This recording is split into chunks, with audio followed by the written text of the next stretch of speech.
반일 불매운동의 기세가 여전히 거셉니다. 이와 함께 친일 잔재 청산을 위한 노력도 계속되고 있는데요. 얼마 전 전주시가 전범 기업인 미쯔비시 창업자의 호에서 비롯된 동산동이라는 지명을 여의동으로 바꾸는 성과를 이뤘습니다. 그런데 고창에서는 또 이러한 사회 움직임과는 정반대 현상이 벌어지고 있습니다. 친일 반민족 행위자로 판결된 인천 김성수를 기리는 단체가 출범해서 파장을 일으키고 있는 건데요. 그 자세한 내막을 태민이 리포트에서 취재했습니다.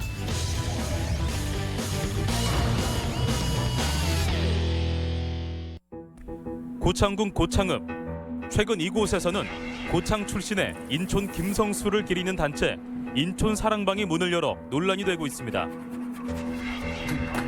8.15 광복절에 열린 개소식에는 지역 주민들과 정운천 바른미래당 의원을 비롯한 각계 인사들이 전국에서 참석했으며 인촌의 삶과 업적을 기리고 후대에 알릴 것을 다짐했습니다.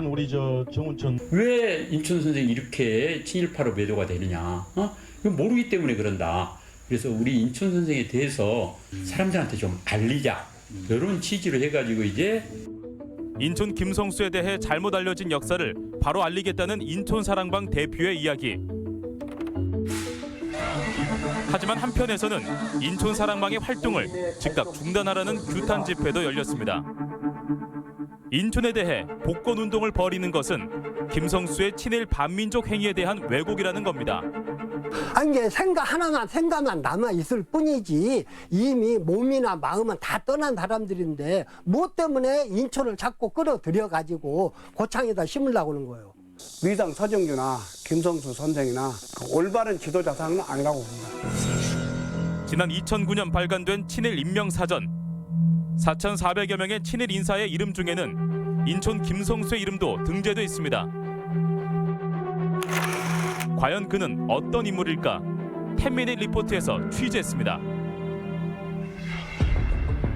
1891년 고창군 부안면 인촌리에서 당시 호남의 부호였던 아버지 김경중의 넷째 아들로 태어난 인촌 김성수.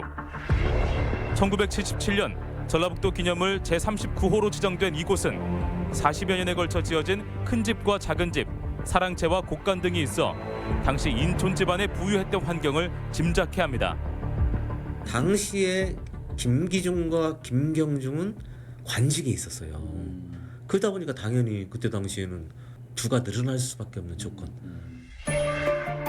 재력가이자 지식인 집안에서 태어난 인촌은 18살의 나이에 동경 유학을 떠났습니다. 일본의 명문 와세다 대학을 졸업한 뒤 귀국한 그는 재정난에 놓여있던 중앙학교를 인수해 운영했고 이후 운영난에 봉착해 있던 방직 회사를 인수해 경성방직을 창립했습니다. 1919년 3.1운동이 일어나고 나서 일본이 이제 문화 통치를 하잖아요. 언로도 보장하고 교육도 보장한다는 식으로 보여주기 사업으로서 신문사를 세우거나 이런 것들을 보장하는 겁니다. 3.1운동 후 조선총독부가 이른바 문화 통치를 표방하면서 세계 한국인 발행 민간신문을 허가합니다. 그리고 민족신문의 필요성을 느꼈던 인촌은 1920년 4월 동아일보를 창간합니다. 이후 현재 고려대학교의 전신인 보성전문학교를 인수해 교육사업에 뛰어들었고 후학양성의 중요성을 알린 인촌 김성수. 1945년 8월 미국의 히로시마 원폭으로 일제가 항복하고 세계 2차 대전이 막을 내립니다. 그 결과 해방을 맞이한 대한민국에는 새로운 정부가 들어섭니다. 해방 전국 동안 정치인으로 변모한 인촌. 1951년 5월 제2대 부통령에 당선됐지만 이승만 정권의 적대감을 드러내며 재임 1년 만에 부통령직을 사임하기도 했습니다. 이후 급격하게 건강이 악화된 인촌은 1955년 2월 18일 65세를 일기로 사망했고 장례는 국민장으로 치러졌습니다. 그런데 2009년 친일 반민족 행위 진상규명위원회는 인촌을 친일 반민족 인물로 결정합니다. 총독부의 어용기관지인 매일신보 등에 학병을 권하는 글을 쓰고 국반 헌금을 납부했다는 것이 그 이유. 이런 사실이 확인되며 그의 이름은 친일 인명사전에 실리게 됩니다. 이에 유가족과 인촌기념회 등은 진상규명위원회의 결정을 따를 수 없다며 소송을 냈지만 대법원은 2017년 4월 인촌을 친일 반민족 행위자로 최종 판결했습니다. 그리고 지난 1962년 인촌에게 수여했던 국가서운을 56년 만에 취소했습니다.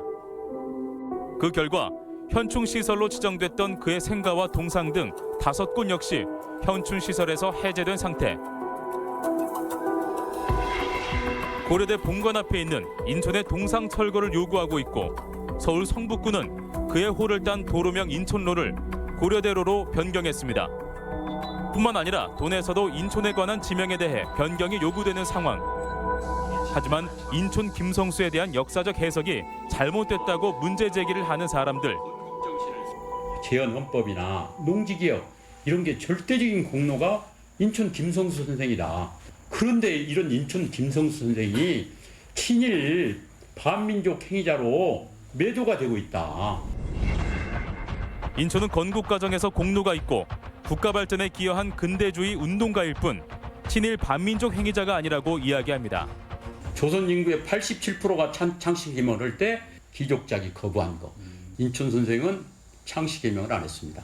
손기정 일장기 사건에 그 동아일보가 앞장서서 했던 누구보다도 뛰어난 민족주의자가 이 친일로 몰렸겠느냐. 1936년 베를린 올림픽 마라톤에서 우승을 차지한 고 손기정 선생. 당시 동아일보는 베를린 올림픽에서 마라톤을 제패한 손기정 선수의 사진을 일장기가 지워진 채 실었습니다. 이 일로 강제로 정간을 당한 동아일보. 또한 황민하를 목적으로 대다수의 국민이 창씨 개명을 할 때 인촌 김성수는 창씨 개명을 하지 않음을 이유로 들었습니다. 하지만 사실과 다르다고 이야기하는 민족문제연구소 관계자. 일본이 주장하기에는 이것은 조선인의 자율적인 판단에 의해서 창씨개명이 이루어졌다라고 할 필요가 있었어요. 봐라, 이런 사람들도 창씨개명 맞는다라는 것을 모범을 몇몇 사람들에게 보여줄 필요가 있었습니다. 그렇다면 동아일보 일장기 말소 사건은 어떻게 바라봐야 할까? 김성수와 송진화는 아주 무관한 이길용이라는 기자가 스스로 낸 거예요. 여기에 대해서 김성수는 노발대발했다잖아요. 그 거기에 연루됐던 기자들이 전부 다 동아일보에서 바로 해고됩니다.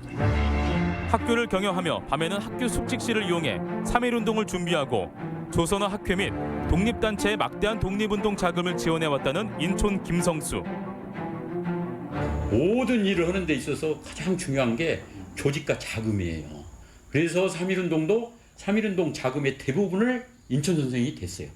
그건 그 당시에 거기에 참여했던 천도교 측 인사들의 기록에 그게 나와요. 예를 들면 그렇게 따지면은 28 독립선을 쓴 이광수나 그 다음에 3.1 독립선을 쓴 최남선이야말로 그러면 당연히 그 사람들도 최소한 독립운동가 반열에는 서야죠. 문제는 이 사람들이 전부 다 이 과정 속에서 변화되고 변질되고 결국은 일본의 앞잡이로 갔다는 것이 중요한 것이지.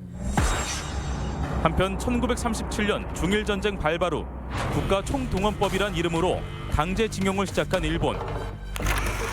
인촌 김성수는 라디오에서 중일전쟁을 알리는 시국 강좌를 하는가 하면 학생들에게 학교병으로 나가라는 글을 신문에 실었습니다. 학생들이여 성전에 나서라. 대의에 죽을 때 한국 신민됨의 책무는 크다. 나약한 성격을 버리고 상무 기풍을 조장하라. 대동아 성전을 위해서 기꺼이 나가서 싸우자 하는 것은 말이 안 된다. 교육자가 제국주의 전쟁에 나가서 죽으라는 거잖아요. 자신의 제자들을. 심지어 자택에 철 대문을 떼어 일본 군부대에 헌납한 사실이 드러난 인촌 김성수. 이뿐만이 아니었습니다. 사이토 총독과 자주 만나며 편지를 주고받은 행적도 드러났습니다. 당시 암울했던 시대적 상황에서 어쩔 수 없었던 선택이었다고 말하는 관계자. 또 몇 군데 글들은 총독부에서 자료 갖다가 편집해서 이렇게 뭐 쓰기도 그냥 뭐 했고 상당히 급박한 상황에서 이 글을 좀 여유를 가지고 판단하고 막 저항을 하고 나는 못 쓰겠다 하고 그러기에는 너무나 어려운 상황이었지 않냐 그런 생각이 듭니다. 각병 갔다 온 그 많은 사람들이 인천 선생이 그 당시에 자기들을 보호하기 위해서 얼마나 애를 썼는지에 대한 수많은 증언들이 있어요. 근데 그런 건 싹 무시해버리고 반민족 행위자로 보는 것은 이건 정말로. 인천 김성수의 고향인 고창군 부안면 인촌리. 인촌에 대한 평가가 첨예하게 엇갈리는 상황에서 이곳에서 오랫동안 살아왔던 주민들은 인촌에 대해 아쉬움을 털어놓았습니다. 사실 우리 인천 사는 사람으로서는 상당히 속상하기도 하고 저들 시키는 대로 안 죽게 생긴 게 할 수 없이 그 사람들하고 동경을 했으나 이 부근 고창군 내에 죽어가는 사람들 많이 살렸다고 멋으로 보든지 참 훌륭한 분들이라고 그렇게 말씀을. 이 같은 주민들의 의견을 인정할 수 없다는 지역의 원로 및 시민단체. 평화시에는 총칼의 위협에 의해서 할 수 없었다고 참 우리 국민들한테 너무 크나큰 죄를 지었다고 반성을 왜 못하냐 말이에요. 외세의 힘에 압력에 의해서 폭압에 의해서 이루어지는 재산 형성이라는 것은 그것은 하나의 수탈에 불과하잖아요. 그리고 민족지를 자청하던 동아일보가 역사에 오점을 남길 사건을 일으킵니다. 모스크바 삼상회의에서 결정된 신탁 통치에 관련돼서 계획적이고 의도적으로 오보를 낸 거예요. 미국, 영국 그리고 당시 소련이 모여 남북의 현안을 논의한 모스크바 삼상회의. 그런데 회의 결과를 두고 당시 동아일보사가 오보를 내는 사건이 발생합니다. 미국은 한반도의 즉각적인 독립을 주장하고 소련이 신탁을 주장하고 있다는 것. 하지만 사실은 보도 내용과 달랐습니다. 신탁 통치는 소련이 아닌 미국의 구상이었던 것. 한국인들은 신탁 통치를 제2의 식민지로 생각해 반대하고 나섰고 흐름을 탄 친일 세력은 신탁 통치 반대, 즉 반탁 운동을 주도했습니다. 그리고 당시 심화된 좌우 대립은 결국 남북 분단의 씨앗이 되어버립니다. 인천을 둘러싼 수많은 논란이 계속되며 이념 갈등이 극한으로 치닫는 상황에서 과거 친일 잔재의 역사적 청산에 대한 의견도 분분한 상황.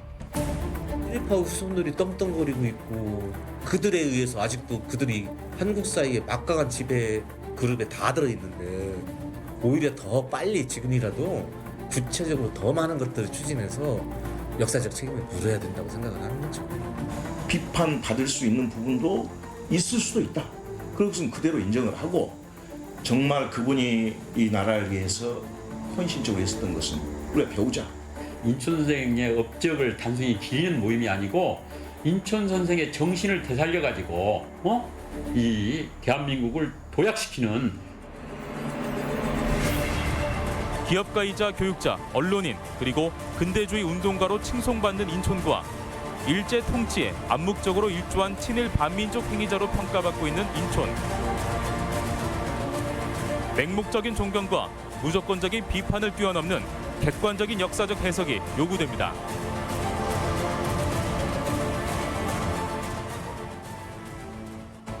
네, 오늘 출연자분들 소개합니다.